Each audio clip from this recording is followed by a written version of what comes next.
രണ്ടേ രണ്ട് സാധനം മതി നമ്മളെ ചെടിക്കും പച്ചക്കറിക്കും എല്ലാത്തിനും നല്ല അസൽ വളമായിട്ട് ഉണ്ടാക്കാൻ. അതിലേതൊക്കെ വേണ്ടെന്ന് അറിയോ? ആദ്യത്തെ സാധനം എന്താ അറിയോ?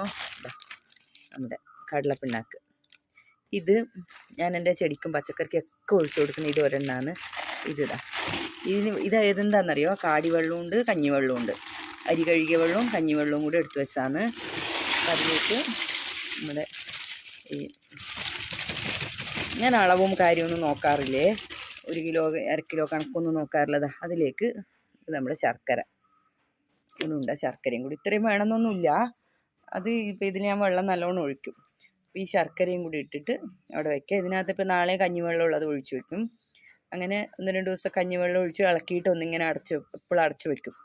അത് ദിവസം ഒന്ന് ഇളക്കി കൊടുക്കും. ഒരു 3 ദിവസം കഴിയുമ്പോൾ, 3-4 ദിവസം കഴിയുമ്പോൾ അത് 10 ഇരട്ടി വെള്ളമായിട്ട് നേർപ്പിച്ചിട്ട് റോസിനും പച്ചക്കറിക്കും പച്ചമുളകിനും എല്ലാത്തിനും ഞാൻ ഒഴിച്ചു കൊടുക്കും. ഇതാണ് എൻ്റെ പ്രധാന വളം. ഇതാണ് ഈ വേനൽക്കാലത്ത്. അപ്പോൾ അതിൻ്റെ കൂടെ ചിലപ്പം പച്ചക്കറി വേസ്റ്റ്, പിന്നെ പഴത്തൊലിയും ഇതൊക്കെ അരച്ചത് അതും ഒഴിക്കും. അതൊക്കെ ചിലപ്പോൾ അതിൻ്റെ കൂടെ ഒന്നിച്ച് ഒഴിച്ചിട്ട് മിക്സാക്കിയിട്ട് ചെടികൾക്ക് ഒഴിച്ചു കൊടുക്കും. ഇതാണ് എൻ്റെ വേനൽക്കാലത്തെ ചെടികളുടെ വളം.